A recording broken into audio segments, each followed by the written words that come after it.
Thank you to Foundation Devices for being a sponsor of this podcast. When it comes to beautiful, air-gapped, open-source Bitcoin hardware wallets, this is a fantastic team to check out, Foundation Devices. Because I've come to realize it's not just about the hardware. The hardware can look great. It can be open source, it can be secure, but you also have to know the ethos of the team behind it, because they're the ones who are going to offer you firmware upgrades. They're the ones who can change the functionality of your device. You can have a hardware wallet that does exactly what you need, but if the team starts to develop in a direction you don't like some would say Trezor and Ledger have started to do over the past year or two, it's not easy to make a change. But the team at Foundation, they'll tell you right to your face, they're focused on more than just your Bitcoin. They're focused on your sovereignty and your freedom. And that's why I support them, and I appreciate them supporting me with this podcast. You can check out Foundation and their Passport Bitcoin wallet at foundationdevices.com. On this episode, I speak with Gabriel Shapiro, who's the general counsel of Delphi Labs, and he's a member of the Lexpunk Army, which is a really cool open source legal resource for DAOs and other crypto projects. We get into a lot of different topics around crypto ethics, regulations. It gets spicy as usual. Let's get right to it.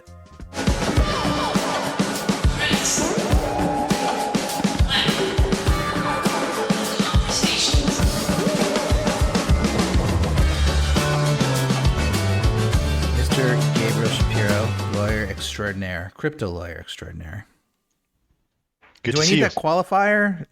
I mean, you are a lawyer. You're a real lawyer. I am a real lawyer. Before I did crypto law stuff, I was actually one of the top mergers and acquisitions, younger mergers and acquisitions attorneys in the United States.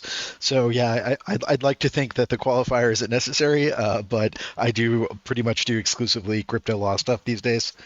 Something I think about a lot when we're having chats is like how you define your approach to this stuff, because like my approach is kind of looking at worst case scenarios and trying to think through how the legal system or the government could eventually turn around and abuse this to ruin our lives.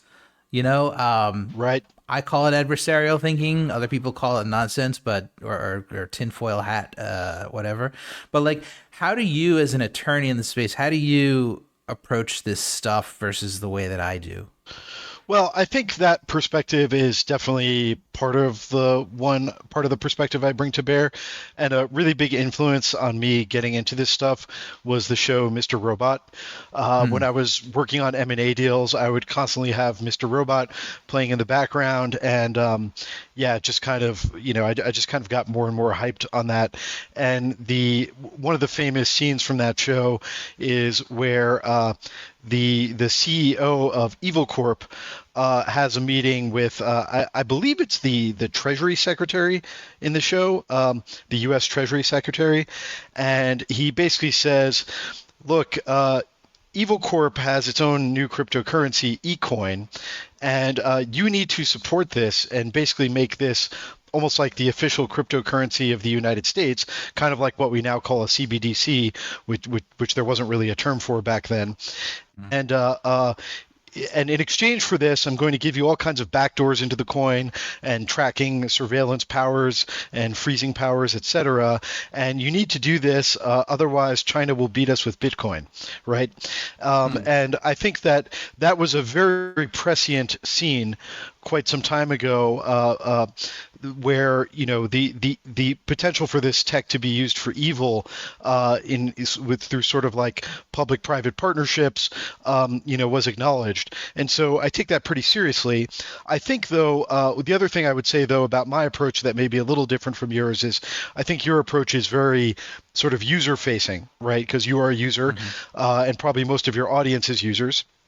And I am paid to represent the interests almost exclusively of developers in the space. I don't really represent VCs. I don't really represent centralized exchanges. I basically just almost exclusively represent DeFi developers. And so I also, probably my predominant interest in my actual work is protecting them. And sometimes those two constituencies, users and developers, can be at odds or can be somewhat zero sum, right? There might be certain ways of configuring things that are better for the legal protection of developers or the asset protection of developers, and that are worse for users. And so, I try to keep user interests in mind, but if I'm being paid, for legal advice by a client, then obviously the client has to come first, and most of those clients are devs. Yeah.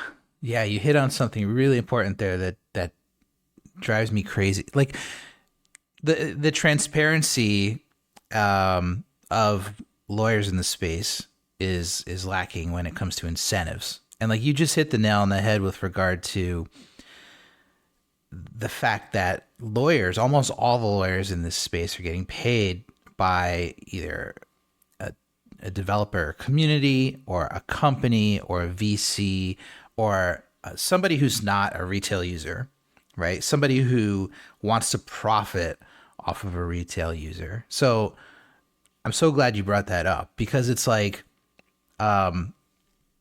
there's obviously situations where like A16Z's incentives in this space are going to come into conflict with mine or another user, because if they didn't, then they wouldn't be making any money. But they're actually funding huge swaths of the lawyers that are out there, the lawyers, the lobbyists, the whoever else they're sending to Washington, D.C. to work with Congress, right, and regulators to develop laws. And that's been a big beef of mine, is that, tell me what you think, but it seems like almost all the people who are in D.C. Pushing for regulation and for laws and saying they're fighting on behalf of users are absolutely compromised by the money that they're making from the people who want to profit off of us. And in turn, they're passing that compromise along to the lawmakers. And the laws that are being pumped out are not there to protect our privacy or our liberty. They're there to ensure that there's an industry that these massive VCs can play in for the next 50 years and not worry about somebody else coming in and innovating away from that industry. It seems like they just want to protect themselves at this point. Am I way off track, or am I close? Yeah, I mean, I certainly think that that's a risk, and that's certainly a very large part of their motivations. I mean, every human being has, I think, kind of like mixed motivations for most of the things that they do. And a guy like probably Mark Andreessen, who's like sitting at the top of A16Z, he's already rich, and you could, whether you agree with his politics or not, you could tell that a lot of his motivation is probably at this point more in shaping the world in a certain way, and that he does kind of believe in open software in a sense, but he doesn't make all the decisions, right? He has probably a large pyramid under him, of people who think about things different ways, have different incentives, and overall, their job is to manage other people's money, and their duties are to manage other people's money and to make them a profit. And that definitely, that has to shape things, right? And it has to shape things, I think you're right, somewhat adversarially to the user base, because they're trying to find ways to extract rent, in a sense, maybe a better rent extraction proposition than TradFi has, but still a rent extraction proposition. And that may mean that the potential solutions that don't have that element are underweighted or underrepresented, both in the sort of project funding area in terms of what gets funded, and in terms of what gets represented in the political dialogue.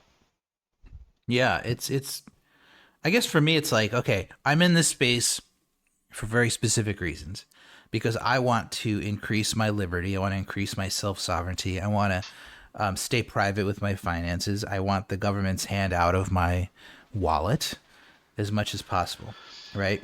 Okay, then you look at like blockchain association, right? They're like a leading trade association for the quote blockchain industry, and they're heavily funded by VCs and by their member companies, and they're sending people to DC to work with lawmakers, right? So like their members are like, they're all companies, right? They're all companies That's right. Yes. that are primarily, I would say, funded by like Silicon Valley, by A16Z and Paradigm, et cetera, et cetera. So they don't give a crap about my liberty.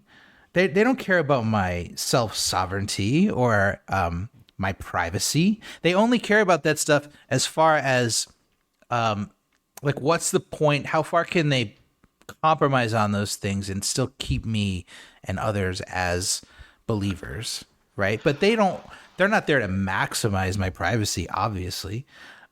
So there is no real voice of the individual in this stuff. There's nobody in DC that's representing the views that I certainly have. agree with. Yeah, I certainly agree that there should be a voice for users. And I think this applies not just to the political process, but to example, to chain governance as well, right? And protocol governance.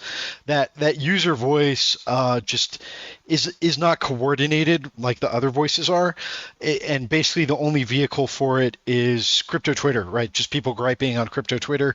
I do think that has probably more of an impact than you might sometimes think, or in the most pessimistic moments, because I've definitely talked to like congressional staffers and other people who are active on this stuff in the Hill, and they actually emphasize that the lawmakers and their staff are watching crypto Twitter for reactions.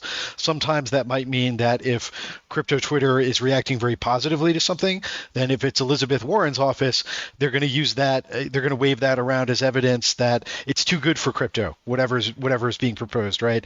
And on the other hand, if the reaction is negative, then the people who are more pro crypto, like maybe McHenry's office, will use that reaction as evidence that if the proposal is adopted, everyone will just leave the U.S. and the problem won't be solved. So it does come in, the mob, so to speak, does come in through that route, but it would be far better if it were more organized and they had, users had representatives directly talking to staffers and that sort of thing. Yeah, but how does that even happen in a space like this? Like, where first of all, we're all such nerds and antisocial freaks that we can barely even pull anything together half the time. But like, is there a parallel for this situation, like in another industry? Like, I think about that a lot. I'm like, has there been, like, when the internet was coming together, was there a similar thing? But I don't think there was, because people weren't even able to organize, really. They didn't have the internet to do that with, because it was just being born. So the similar thing in that context was the cypherpunks, right? It was guys like Nick Szabo, and all these guys who, but at the time they had no money, right? They just represented kind of like the pure interests of software, and now it's a very strange dynamic where, people who may enter this space for kind of idealistic reasons very quickly get very rich, and they kind of all turn into VCs, right? And so the lines blur very rapidly, unfortunately. Yeah. It just seems like the system's not set up for this kind of input. It's like, That's okay, right. we can come together, like we can go testify in front of Congress, we can form organizations, try to raise money, blah, blah, blah. But at the end of the day, Congress is bought and paid for, unfortunately. And that money is coming from the companies, the corporations. And That's right. Yes. this is a byproduct of living it under, this sort of pseudo-capitalist system that we're under, and I was just like, there's representative, I forget what state he's from, but Tom Emmer, who Yes. In the U.S. Congress, and he's pretty base thinker. He seems to get it. He seems to understand the challenges that the space is facing.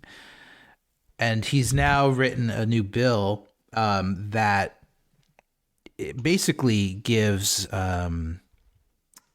blockchain apps, they call it, I believe, a safe harbor as long as they're non-custodial, right? It's like that's basically what the bill said. It's like as if they're Right. non-custodial, they don't have to be treated as money transmitters. Right. But I'm looking at that, and obviously, I right away I'm asking questions like, okay, well, if there's a multi-sig, is it custodial or Yeah. like What what are does you looking custodial at? mean exactly? Right, right. So Yeah. I'm looking at that, and so I'm thinking to myself, all right, how did this bill get written? What happened here? He obviously wrote it and proposed it along with whoever co-sponsored it, whatever. But he had meetings. He had meetings not with users in this space necessarily, but with these trade associations and with these crypto lobbyists and with these people who I've been saying for years, and you know too, they thrive on obfuscating the reality of what's going on. So like, is somebody like him already compromised? Like, is he really looking out for my liberty, my freedom, or is he just working with these paid off lawyers to put together corporate friendly legislation that's ultimately going to, potentially hurt my freedom? Yeah, and the honest answer is I don't know, right? And I think it's very hard to determine these things. I would like to think that it may be, at best mixed motives, right? Like he kind of gotten red pilled on crypto and legitimately likes it, and thinks that it's freedom preserving tech, and that's good for the country, and that's certainly part of why he's pushing for this. But then obviously, he must also have industry donors, and yeah, in that particular case, I just don't know, if someone pushed for that, and yeah, and if he understands the sort of downsides of that, right? Because there's a certain narrative around this tech, around like, it's trustless, it's immutable, etc. And if you haven't gone deep into the architecture of the different protocols and how the market works and how the ecosystem works, you're not on crypto Twitter every day, you're not sifting through technical documentation, etc., then you might not realize all the holes that exist in that narrative, right?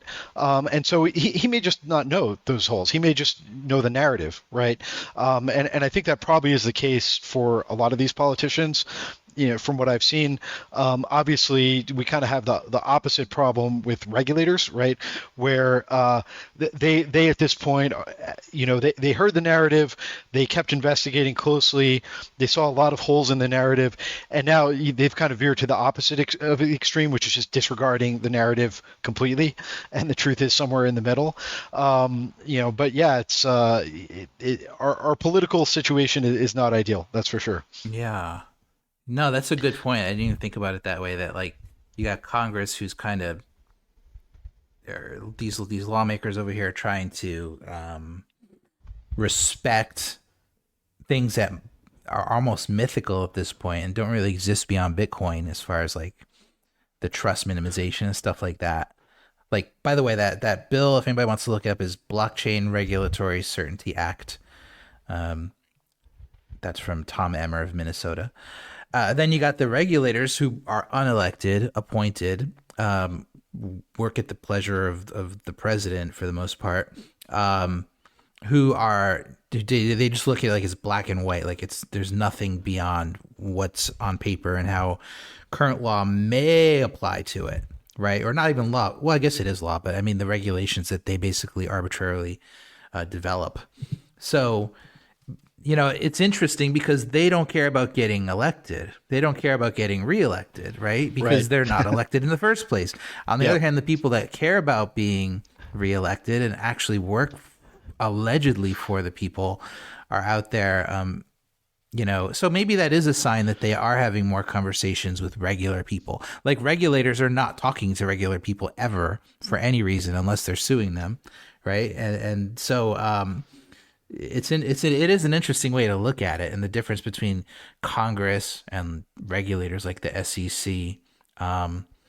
You mentioned CBDC. Like, where do you think that this is an inevitable outcome, like this full surveillance tyrannical CBDC, or do you think that there's still hope that it can be like privacy preserving or anything like that? I think there's hope because a lot of powerful politicians are against it, at least in the U.S., right? And I think, for good reason, right? Because they realize, hey, we're in power right now, but we might not be in power next term. And what are our opponents going to do with this? And is it going to, enable them to kind of entrench themselves in power forever, right? If they can, if the government can decide what you're allowed and not allowed to donate your money to, right, and they can enforce that programmatically, that's a pretty bad thing, right? For whoever is not currently in power, right? So I think there is a lot of pushback on that. I personally think, I mean, I also think crypto is maybe like a little bit too close-minded to CBDCs in a certain sense, because if there could be like an actually decentralized autonomous CBDC, right? And I realize that that's not what anyone is currently proposing.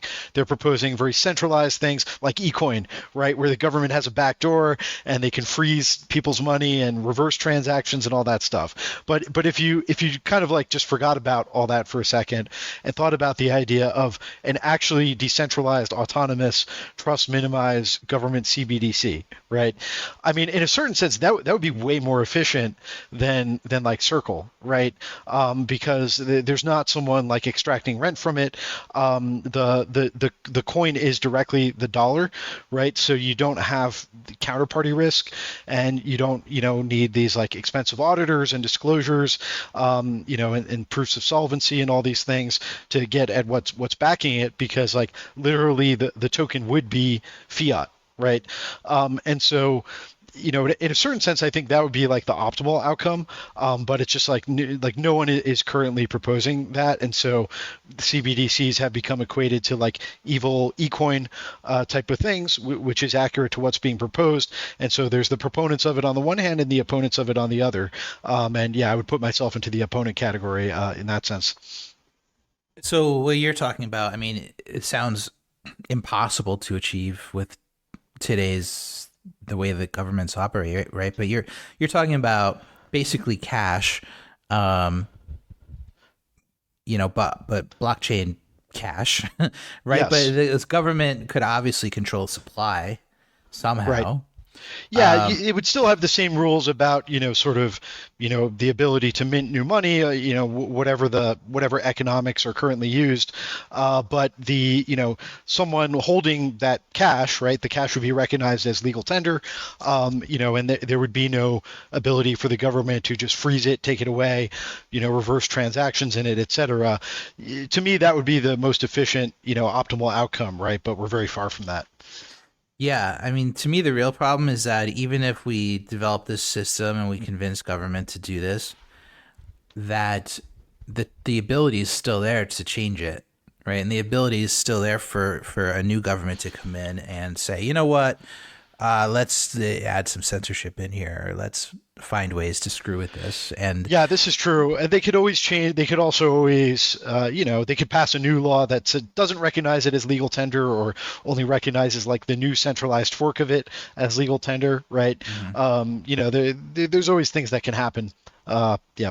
Yeah, I mean, and goes back to the whole adversarial thinking way of looking at something like that, where once that technology is out of the box, it's been developed for years, like it is being right now in DeFi, and it's out of the box, you can't put it back in the box, right? And somebody's gonna come along and use it. You can equate it to like a nuclear weapon. It's like, yep. It's always there. You can't get rid of it. And so the reason the world is still existing right now is because the people in charge of the nukes have decided it should continue to exist.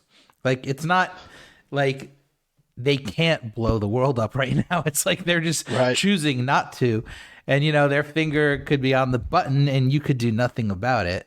So it's the same thing with this kind of stuff, where if the tech is there and they understand how to use it, they're going to use it. Just look at what's happened with the internet. Like 30 years ago, the U.S. government knew nothing about the internet. You know, they had no idea how they could utilize it to censor or that they would even need to, you know, and then as time goes on, they figure things out. They get smarter people that, you know, now there's people that grew up with the internet that are Congress people, right? And like they fully were immersed and they understand it. And there's absolutely no reason to think the same thing won't happen with this tech. You know, even if they do launch a privacy preserving CBDC, how long is that going to last? 10 years? And then it's going to be used, or I'll tell you how long it'll last. It'll last until the next terrorist attack or until the next, you know, lockdown or whatever the emergency is. And then they grab more power and then they abuse it. So that's true, and there's always the risk of a bait and switch as well, right? They could initially present some privacy-preserving, trust minimized thing, and then like once it's widespread, you know, upgrade it to not have those features anymore. Yeah, I get the risks. Yeah, so that's what I try to tell people in DeFi. It's like they're building these weapons.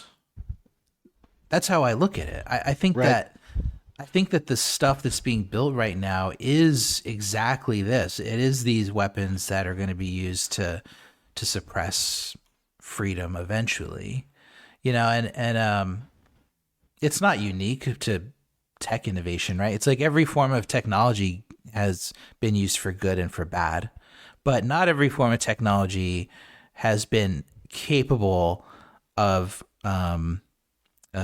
micromanaging our lives into oblivion the way that this technology is capable of doing. So like I throw those ideas out there all the time. People object and they say I'm going too far, but like, do you see what I'm saying as far as the future and what the future may hold? Yeah, absolutely. I mean, I think we both like tweeted about this a lot, and yeah, I mean, I pretty much agree, right? It's you know, when you especially once you start combining this with like digital ID, right, and it's all on chain, it's going to get like very, very tricky very fast. And a lot of the, you know, I've seen a lot of ideas for kind of like increasing the relationship of crypto to the social layer, you know, that honestly looks something like, you know, like Chinese social scoring. Right.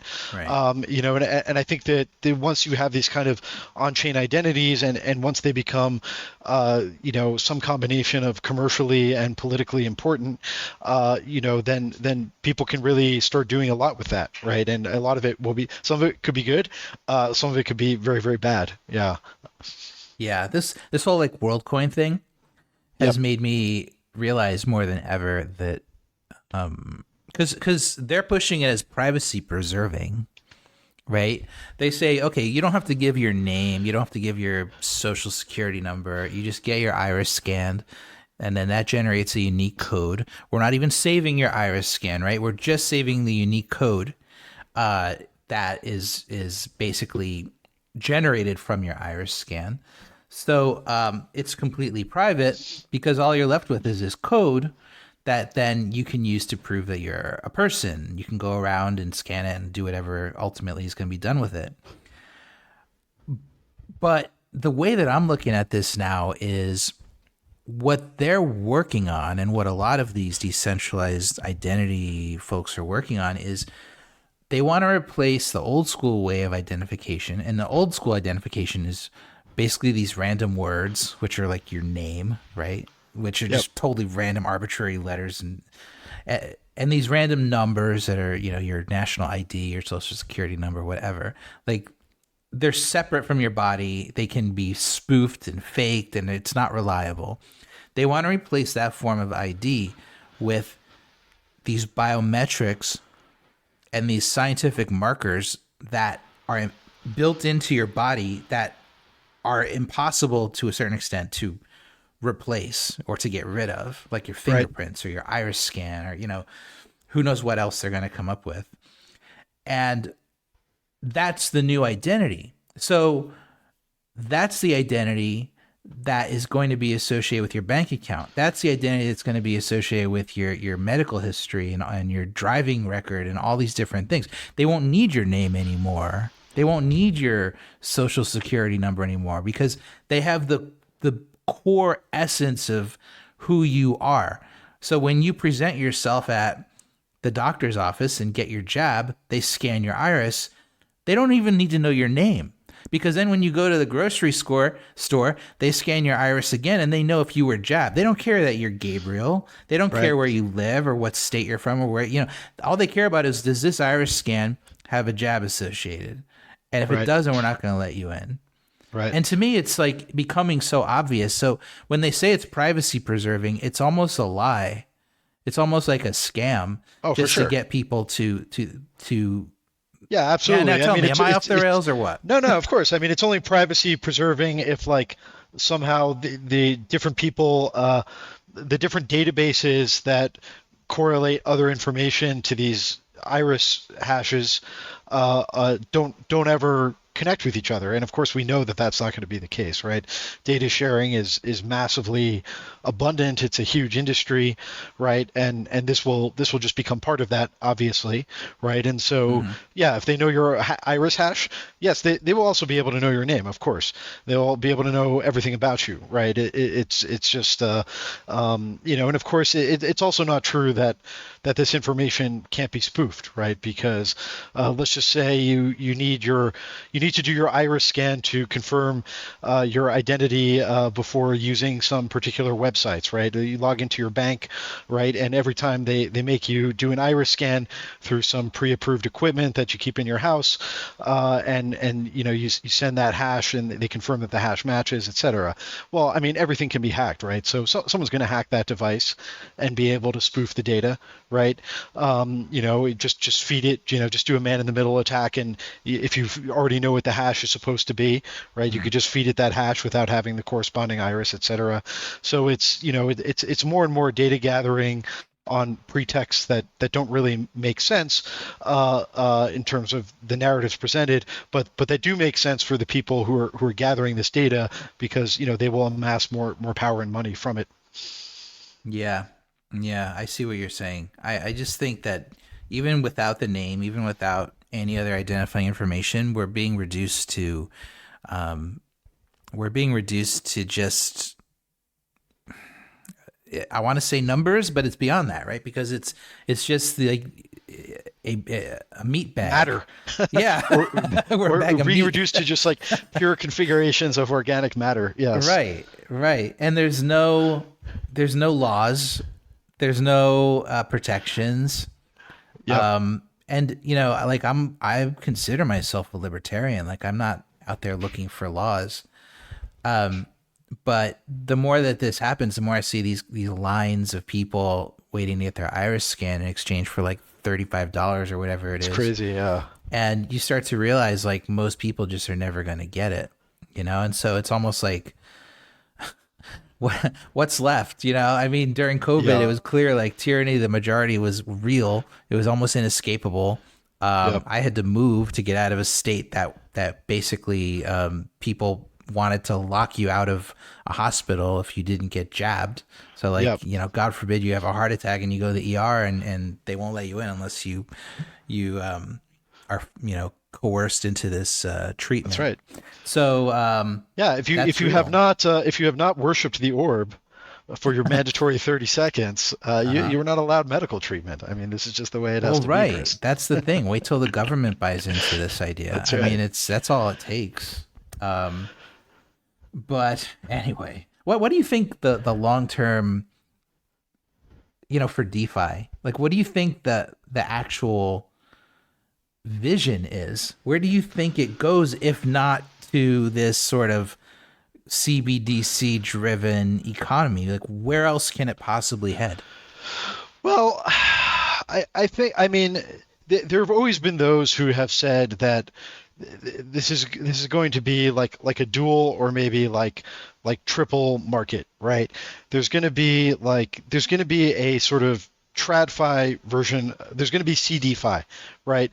Where some of these mechanisms are used, but fully KYC'd, fully regulated, compliant, blah blah blah, right? And then there's going to be sort of like a pure black market where there's no KYC, there's no compliance. The people who are involved are sort of like quasi criminals, but they're good at hiding for the most part. And then there's going to be something in the middle, right? Because because the ability to keep these two markets completely apart, of course, that never works. There's always some leakage, right? And so that forms the gray. And that could be the case, although personally, because I think that this tech is actually very inefficient from every kind of common sense perspective. The only thing that it's really the only reason why it's good is if you kind of want the trust minimization and don't want to go through intermediaries, institutions, don't want to face censorship by the government, etc. I just have never been very confident that TradFi version of it will really emerge or be useful. But it's a question. Many people think that it will, right? And so but I think you kind of either think it's going to be black market, gray market forever, or you believe in kind of this tripartite structure. I also think that it's a cat and mouse game, the whole way the regulatory landscape is evolving, and also how we think about the technology is evolving, right? Like we just had this curve hack, right? And personally, I think you're this way as well. I've kind of like largely been an immutability maxi in the space, right? And like when people say, like I've often heard people say, or like one of the value propositions of EOS, for example, if you remember, that was that there would be these arbitrators and that the transactions would be reversible. This was also something that was like advertised by Polkadot a lot because they had sort of suffered a large hack early on and lost a lot of money, and so they saw the value of reversibility. I think like full reversibility, is going too far in the wrong direction. But then also you look at something like the curve hack, where this is a battle-tested protocol. It has some of the absolutely stellar devs involved, right? Using best practices, heavily audited, lasted a long time without an attack, right? And then all of a sudden this like extremely subtle compiler vulnerability is exposed and exploited, and you realize it's just very hard to. Yeah, maybe the trade-offs are not worth it, right? Like maybe the costs of immutability like really do outweigh the benefits. And so, from that point of view, I think we may evolve into much more complex and nuanced structures where there are some social controls over these protocols, but those social controls are themselves like sort of unusual in that it's not like a banking style arrangement where a bank just decides things and has omnipotence, but rather it's these smaller, more nimble organizations like an emergency multi-sig, and maybe you wrap that in some sort of entity, and they have certain things they can do with the system, but it's fairly constrained, right? Like they can freeze a pool and put it into withdrawal only mode, but they can't upgrade the pool to new code, and they can't themselves withdraw the money, etc. Right? Or they can stop it for some period of time, but then the full DAO has an override, or like automatically after some period of time, the pool becomes unfrozen. I'm very interested in this design space, and I think it's underexplored and could kind of like simultaneously address a lot of the regulatory and legal issues while also addressing some of the failures of the tech and the failures of the governance that have occurred. So I haven't completely given up hope yet. I think there kind of could be like a new wave of designs that's a little bit less like immutability purist, while also retaining a lot of the trust minimization. But we have to see where it goes, I guess. Yeah, I think the real trick is really going to be how do you do that stuff and get it to a place where it can't be compromised when it inevitably comes out under the scrutiny of a regulator or a government, right? Yes, and that's my agreed. biggest concern with a lot of these DeFi apps and protocols that even the ones that are run by DAOs, in that as soon as they face any pressure, they have the ability to make changes that will sort of reverse a lot of that, and like the worst case of this is Chainlink for me, because Chainlink is completely at least the Oracle system that they're using right now to run DeFi is completely compromisable by this multi-sig. It's a 4 of 9 multi-sig with unknown signers, and we don't have any idea if they've ever been contacted by law enforcement or government or regulator or compromised in any way. We have no idea what their intentions are, what they're willing to do. We have no idea even really if DeFi matters to Chainlink. Like Chainlink, in my opinion, is using DeFi as like sort of a testing ground, Right. as an incubator for what they really want to do, which is far beyond just DeFi. You know, they want to be a source of truth for all markets. Right. Which, you know, as a business, it's interesting. It's you know, it's it's poised to be very important in this space and beyond over the next few decades if they succeed. But when you just look at DeFi and you look at the control they have over it, how is that even like? Why do I like when I bring this up? Why is everybody so? It's almost like the one thing that nobody wants to really look at because they know. I know why. It's, Well, I know why. why. I know why it is, and I think it's a deep problem with the space that I've really kind of been focused on in the last 6 months in sort of like my spare time research development, which is there's a tendency in the space where like the code is good, the code is trustless, right? And then anything that can't be put into the code, fuck it. Right. Like it's just because like it's not the expertise of the people. Right. Like so they could set up this whole DAO and they like invent these interesting governance structures, but they don't know like traditional, just purely legally, socially defined governance structures. And so they don't even try and they don't even care. They don't even realize that trust minimization is possible on that layer, right? Or trust reduction possible on that layer. And so they just don't do it at all. So like for the Chainlink multisig, for example, again, no, personally, I don't like omnipotent multisigs under any circumstances. But let's just say, for the sake of argument, I could think of ways to make it better. Right, even while it's omnipotent. Like for example, if that multisig was wrapped in a special purpose, like judgment remote entity in a specific jurisdiction, that entity had specific rules about how it's going to respond to subpoenas, when the multisig can use its powers, can it, like specific defined terms, like what is a security emergency, and what rules do you need to follow before making a change based on a security emergency, etc. And that information was published, and there was some sort of third-party verification that at least the different multi-sig holders are actually different people, and that the keys were generated in a secure way, etc. Right? We can imagine these things, and although the thing would still have power and that would still be problematic, it would be less problematic, right? The effects would be more predictable. There would be a way to hold the people accountable, potentially for doing something wrong, for breaking the rules, like the DeFi protocols or the users of the DeFi protocols could be made like third-party beneficiaries of some specific subset of the rules in the entity's bylaws, right? And things like that. And that's what I call a Borg. Right, a cybernetically enhanced organization.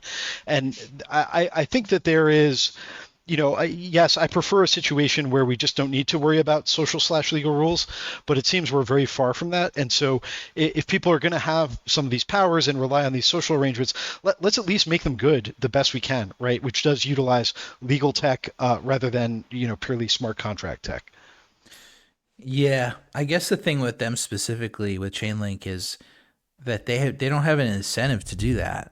They don't. I guess when you compare it to something in DeFi like Compound or something like that, where Silicon Valley, they're trying to create this new product space where it's this sort of trust minimized lending, whatever, and so they had an incentive once their admin key was exposed. They had an incentive to decentralize it and to move to DAO governance, token governance, because they wanted to outrun the regulators. Like that's the whole reason that admin keys were getting burned and that these projects were moving to token governance and airdropping tokens and stuff like that. So they had that incentive because they wanted to create this new product. On the other hand, you got Chainlink, who and nobody cares that they have a multi-sig. They're running DeFi anyway. DeFi would collapse without them. There's 0 developers that are complaining about it. There's 0 users other than me that are complaining about. Okay, there's a few, but and plus on top of that, Chainlink wants to be regulated. They are aligned with like the vision of the World Economic Forum and this whole like singularity of government around the world. They are aligned with that. Like so they don't have an incentive to give up that control. They only have incentive to grow that control. You know, so I don't have any hope that they would ever adopt any of those really, really smart and prudent things that you're suggesting. Yeah, maybe. Yeah, I mean, I do agree the incentive is not super strong right now, but I also think that that's not going to last forever, right? Like think about something, and a lot of it may be legal pressure. Like think about something like the EU recently passed this like very comprehensive law about data sharing arrangements, and it even got some attention in the crypto world, albeit I think it was a little bit misleading attention because it mentioned smart contracts and said that they had to be reversible. But this is a law about the handling of data, the sharing of data, et cetera, right? And that is what Chainlink does, right? So there may eventually be some regulatory pressure on that. I agree that it's more indirect currently than kind of like these financial regulatory concerns that the people involved with like a protocol like Compound, might be faced with, right? And might be faced much more imminently with. But I think there'll be some incentives, and if I think there are also other incentives, right? Like if something is wrong with the Oracle, I think at some point there will be a class action against Chainlink, right? For on the theory of providing bad technology or bad information, making the wrong choices about how to weight the different information, right? And that caused someone financial injury. And so at a minimum, the people on the multi-sig would at least want limited liability, which would mean they want to wrap it in some sort of entity. Whether they go the further step of making that entity kind of like transparent and accountable, yeah, you're right there. There may be less of an incentive to do that. But yeah, it'll be interesting to see how it evolves. Yeah. Yeah. What do you think about what was going on with Richard Hart and Hex and all that? Um, Yeah, so I have somewhat of a my take on this might be contrarian both to the SEC and to the crypto community, um, because I think a lot of people, at least out of the gate, were sort of like, oh, this lawsuit is way overdue, and we're kind of taking the SEC's side, which I can understand because the project is, I would describe it as a non-fraudulent crypto economic Ponzi game, at least the original version of Hex, putting aside the pulse chain stuff, I would describe that way, right? Because it's essentially it's an immutable smart contract on Ethereum. It was kind of marketed as like a blockchain certificate of deposit, but really all it is, it's just a token that you can stake to get more of that same token, right? mhm. And it's just sort of like there's no there, right? There's really it's just a silly kind of Ponzi game, where maybe if you're like really smart about thinking about how all the different players are incentivized in this, you could play it the right way and make a lot of money, but you could also easily lose money if you make the wrong calculation. And it even had these weird embedded rules around, like there was a certain whale penalty. It's been a long time since I looked at this, but there were just these kind of like crazy rules embedded in the smart contract, and it's just like a game where it's very transparent. All the rules are literally on chain in the form of this code, and there's really nothing else to it. And a lot of people got their Hex for free, right? Because there was this ability to, if you had Bitcoin at a certain snapshot point, then you would be credited with Hex on Ethereum, or you could claim it, right? And so, to me, I just don't really consider that a security, right? He didn't promise that he did sell some, so that is like the potential opening for the SEC, is that he did sell a bunch of Hex for ETH. But there was no, at the time, I think he was pretty disciplined in the sense that he wasn't saying he was going to take that ETH and build something further for Hex, right? It was already complete. And so I think from a securities law point of view, the SEC's case, at least on Hex itself, is not exactly a slam dunk. There is this. I've had discussions with the SEC staff long ago at this point because I kind of gave up at a certain juncture, where I asked them about these sort of like fully immutable contracts that give sort of economics to tokens, right? But they're complete on day one. Not only are there no promises of future building, but actually like no future building occurs. Right. I've posited that scenario to SEC staff, and the only thing they were able to come up with on sort of the side of that being a security was this set of cases concerning what are called viaticals, which are fractional interests in life insurance policies. And there is a circuit split about whether and when these are securities. With I believe it's the I'm not even going to say what circuit it is. One of the circuits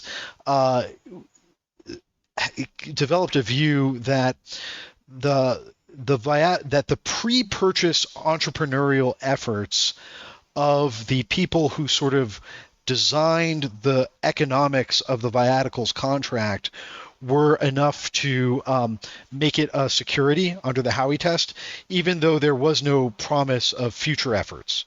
Right.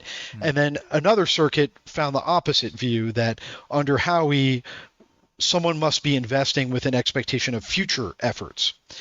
And the only thing that the SEC staff was able to come up with for these sort of immutable contracts that are already done at the point that a sale is made, and no future efforts are made, is the idea of leaning on these viaticals cases that count pre-purchase entrepreneurial efforts.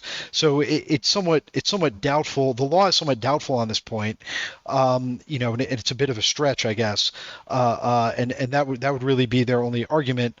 I think under the Howey test. Now, it is a little bit complicated in this case because after the Hex thing, he started doing this pulse chain stuff, right? Where suddenly he did promise to build something, right? He promised to build a new chain, a fork of Ethereum, and it would be better in all these various ways.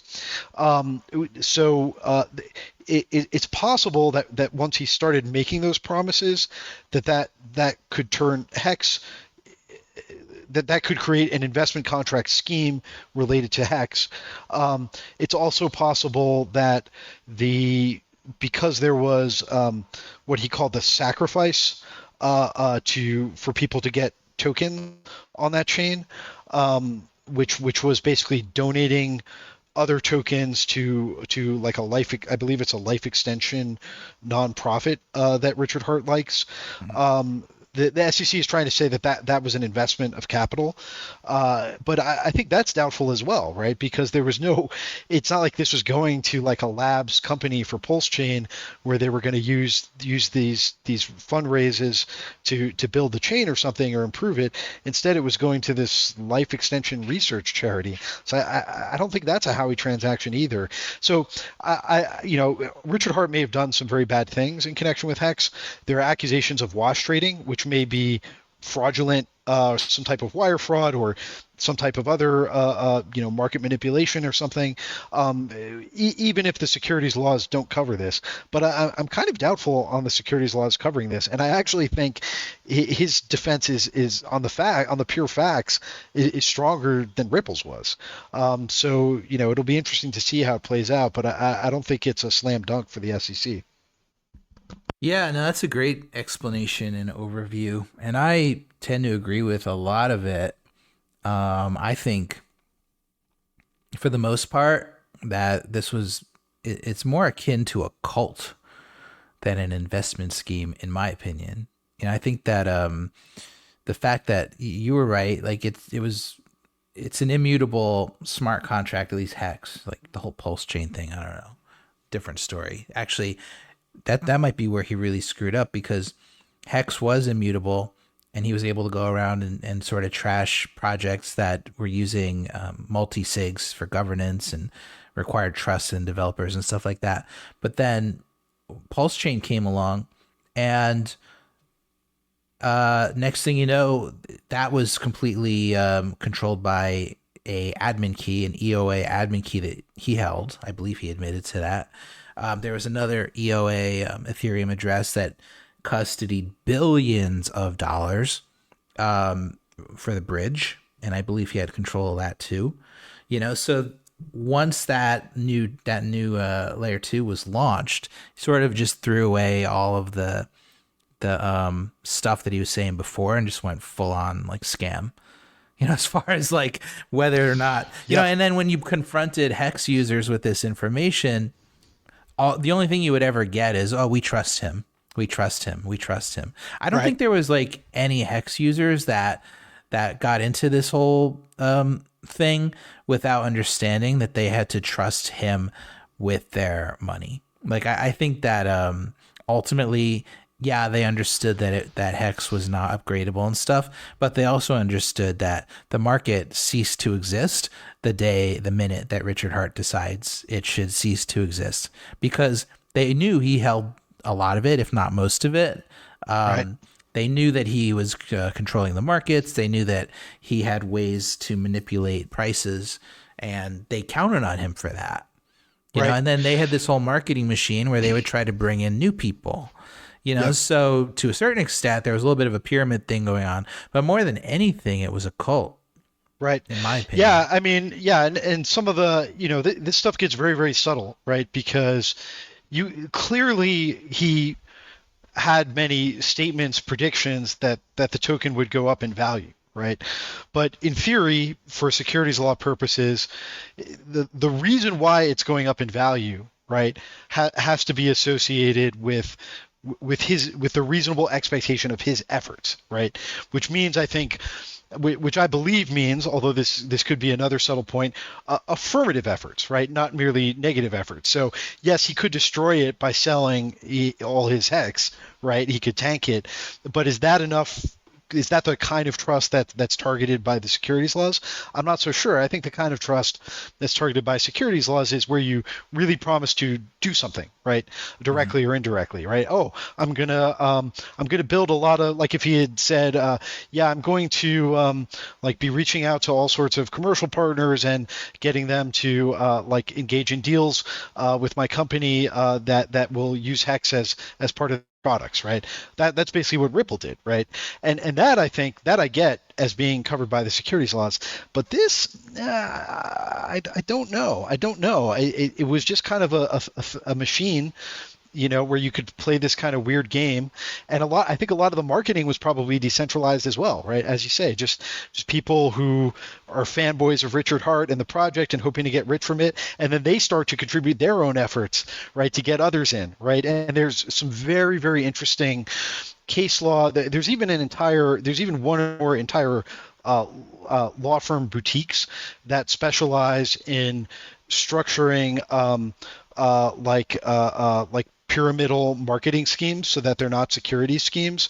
So there's a lot of law around this, and it's not as clearly stacked in the SEC's favor as you might think, but it'll certainly be an interesting case. Yeah, and the thing with him is he's so how do you put it? I mean, he's very well spoken on the issue. He seems to know exactly like he knew where this was going. He's been saying this for a long time. He just had a documentary made about him. Exactly. He goes to Louis Vuitton and Versace and these stores, has a camera crew following him, says in there he's spending his Hex money. Right. Comes out with 20 bags. Weird thing. That's another weird thing about the SEC's case, because this was not just a Section 5 registration violation case. They're alleging fraud, and one of the frauds they allege is that people didn't know that he was spending that he was using money he made from Hex for all these lavish purchases, and instead that they somehow thought he was using the money to build more stuff for Hex. And I just don't think that that's factually accurate. I think he'll have a lot of evidence he could bring. He There's can look a movie, on Twitter, for Christ's sakes. exactly. And he could look on they could look on Twitter on all the responses when he posted shopping at Louis Vuitton, and everyone literally talking about him using the Hex money for that. So I just don't know who drafts these complaints sometimes. This is the worst. This is by far the worst, sloppiest crypto complaint and most inaccurate that I've seen from the SEC so far. Yeah, it gets to a point where you ask, like, who are they trying to protect here? Are there really Hex buyers or, you know, investors, whatever you want to call them, that that were hurt, that didn't have the information here? Because the one thing he did right was he was completely transparent about what was going on. He was getting rich off the back of these people, you know, and like he told them that over and over and over. I'm not saying that's right. I'm saying, what's the role of government when people are so stupid that they sit there and they continue to funnel money to him so that he can keep on doing that? It's almost like, you know, when you got these girls on Instagram or TikTok, you know, and guys keep sending them money, and they're just out there buying Mercedes and you know, they're buying expensive stuff, and then these guys just keep sending the money. Like, it's kind of like the same thing, isn't it? In a way. Yeah, and look, it may be a scam, it may be fraud, but I don't think it's securities fraud. Right. Yeah. Right. I agree with you there. But I'm not. Yeah. Is it fraud if he's just being honest? I don't know. Well, I think the one credible fraud allegation I see here, and I'd heard this long before the SEC suit. I know someone who he's known as the deer in crypto circles, and he had done quite a bit of research into Richard Hart's wallets around the time of the original Hex launch, and I think like there's a reasonable case you can make as to like funds recycling, kind of like in EOS as well, although the SEC didn't bring a fraud claim there, where they recycled funds to make it look like there was a lot more interest and money behind this than there actually was, and so if that is true, that may well be fraud. Right, he may have been doing fraud by virtue of on-chain transactions and knowing that people would take those on-chain transactions as a certain signal of public interest in the project, and that they would rely on that. And that could be like a wire fraud claim or some sort of commodities manipulation claim. I don't think it's a securities law claim, for what it's worth. Yeah, it'd be so interesting to see how this plays out. Yeah, part of me just thinks there's somebody at the SEC that just was watching him make this movie, watching him make videos, calling out the SEC. Like, he's doing all this stuff over the, you know, he does like a live stream every day or whatever he does, you know, where it's just like he's calling out the government. I mean, he always wanted this type of attention at the end of the day. But he's a little psychotic, I think. I think he's crazy in a way. He knew exactly how this was coming. To me, it's like it appears like this is like the final scene of his movie, and he knew it was about to happen. So that's why he's already got this production crew surrounding him and everything. It's like he wanted this, and this is somehow, you know, for him, he thinks this is somehow a wise business it's his magnum move. opus. Right? Yeah, it's his magnum. Before this, he was the spam king. Right? Like, I don't know how much you've looked into his background with like this whole thing where he went to Panama and got ripped off from all his like spam money supposedly, but like I think that was a very similar type of thing, and he got very savvy at kind of operating in a gray market, so to speak, and maximizing that. And you know, he probably repeated much of the same playbook here with crypto. Man, what is this space we're in, dude? It's so crazy. We're coming up on time, but before I let you go, I wanted to get your take on this whole Curve situation and with Igorov, the founder, highly respected developer in the space, right? But it's like, I mean, so Curve gets hacked, for what it's worth. Certain pools get hacked. And next thing you know, he's, I mean, he obviously had millions and millions, if not billions of dollars worth of CRV token.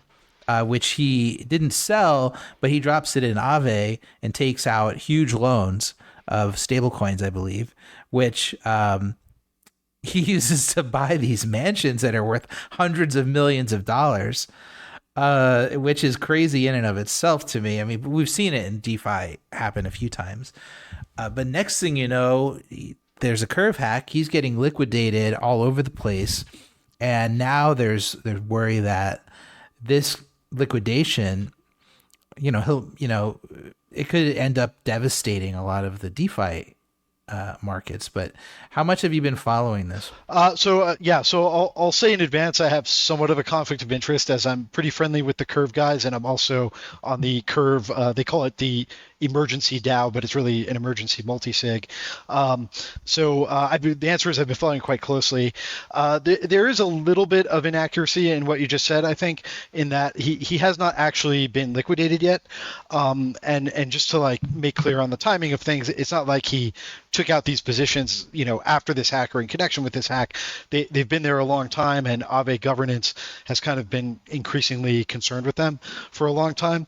But yes, you're exactly right. He, instead of selling all his founder Curve or a bunch of it, instead he pledged it as collateral into Aave, both Aave V2, that's where the biggest position is, and Aave V3, that's where a much smaller position is, and used that to borrow stable coins and spent the stable coins on stuff, presumably, including possibly a mansion, right?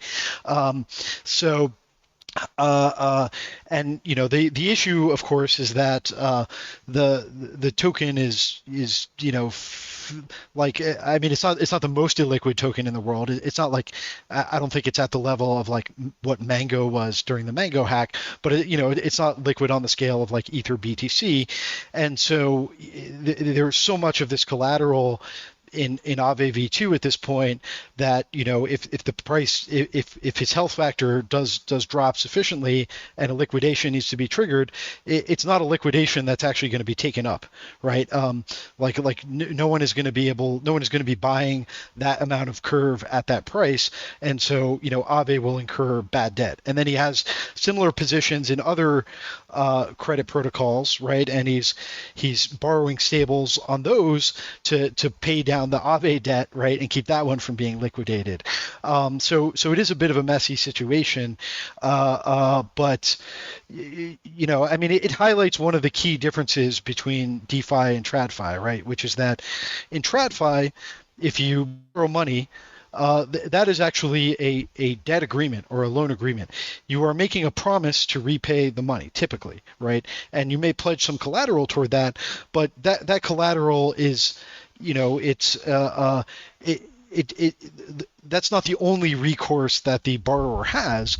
The borrower can take your collateral, sell it, and if that's not sufficient to cover the debt, they can keep suing you, right? You made a promise to repay that full amount plus interest. And this is just not the case in DeFi, right?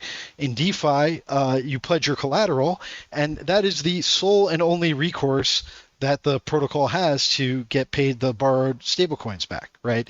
If that turns out not to be enough, if people don't want to buy that collateral or they only want to buy it at a much lower price, that's it. You can't go sue him. I don't think. No one has tried it yet, but why not? I think it would lose because it's not a debt agreement. He didn't make a promise to repay that amount, right? You can sue him though, and you can try. This may happen at some point. This literally may happen at some point, right? And it'll be a very interesting case if it does. There's zero doubt. Yeah. If that, in my opinion, and I'm not saying it's right or wrong, I'm saying that they can, and that's part of my issue with a lot of this DeFi stuff is like, whenever shit hits the fan, whether it's a DAO or just a development team or whatever, once they realize they're screwed, then they turn to the legal system. And they try everything that they can. They hire lawyers and they do whatever they can possibly can do. So if Aave or Frax or whoever it is out there is getting screwed and there's humans behind it who are worried that they're going to lose their life's work or their life savings, they're gonna hire some lawyers and they're They may gonna well. go for it. They You may know, well. so Yeah. and then what? Then you get lawyers involved, you get courts involved, you get regulators involved, you get Congress Yes. involved, you get who knows what. Next thing you know, you have a bunch of laws. This is that why I have a dictate. lot of job and career security. Right, But yes. But it's like it's impossible to avoid once you get down that road, and next thing you know, you're dealing.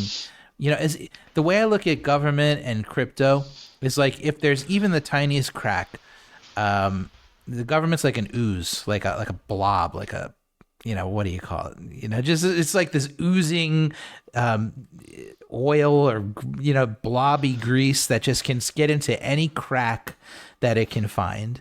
Right. And in DeFi, there's not just cracks, there's like craters. There's like these huge crevices that just lets the government ooze in. Once it's in there, it never leaves, right? That's It right. never leaves. And you look at something like Bitcoin, and there's it's debatable. I mean, you know, some say there's zero cracks. Some say, okay, maybe there's some opportunities, but you know, it's a much different situation. If government can get in, it's at the very surface level, you know, versus something like DeFi where government can get straight to the heart of it. And something like Aave, which is DAO driven, has a development team that has more power than they advertise, is completely reliant on Chainlink for its price data. You know, so Chainlink basically Aave operates because Chainlink allows it to. And so there's all these different ways for a court, and we've seen court orders over the past year, right? Right. Where, Oasis. Yep. yeah, where they order a DeFi project to use their multi-sig to attack a wallet or to drain a balance or to do whatever they had to do and actually hack their own code, you know, in order to fix things. So if there's a way to keep that Aave position, for instance, from just completely causing billions of dollars to get lost, they'll probably find a way to do it. And none of those people who are not losing their money are going to complain about it. And regulators would probably applaud it. And if it's driven by a court, the court would obviously be in favor of it. And the only people who would be complaining are people like you and me who are like, well, what are we doing here? There's no integrity with any of this. But to me, it's inevitable. Like it's definitely and possibly Mitch, right? Possibly he Yeah. would complain, right? Because he would say, "You got the rules have been changed on me," right?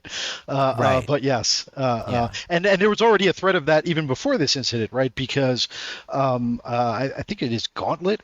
Yeah, it was Gauntlet. They before all this, when the health factor was at like 6.1, they posted a governance proposal expressing concern and suggesting some pretty surprising remedies that I didn't even know are possible. I can't remember exactly what they are right now, but I was surprised that like it was even possible for them to kind of like start doing graceful liquidation now, or you know what I mean, or like prevent his ability to like further top it up with more collateral.